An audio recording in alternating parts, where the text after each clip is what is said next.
Тэгэд эрчим хүчний салбарт бид нар мөнгө байхгүй гэж хэлээд идэг.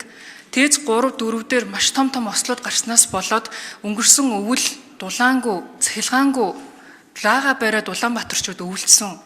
За тэгээ бид нар жинхнээсээ мөнгөгүй болоод л ингэж байгаа мүү гэд харахаар энэ 9 сараас хойш нийтдээ 2 сарын хугацаанд 26 оны 2 сарын хугацаанд 465 тэрбумыг туулын хурдны зам барих төсөлд цаасанд зориулаад манай нийслэл гаргачихсан байна.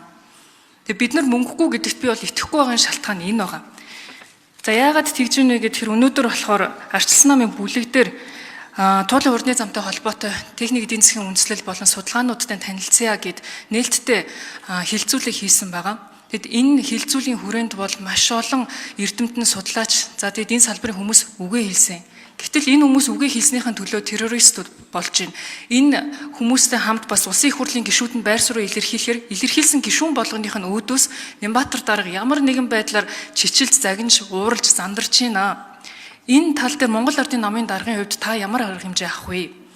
Бид бүхэн бол мэдээлэл ил тод нээлттэй болох судалгаа дээр байгаа тоонууд чинь бодит амьдралтай нийцэхгүй байна гэдэг шаардлагыг гаргаж тавьж байгаа.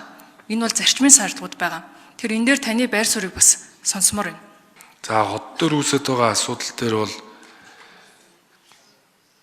би анхаарал хандуулъя. Холбогдох мэдээллүүдийг авъя. Тэгээд энэ дээрээс ч хэлсэн.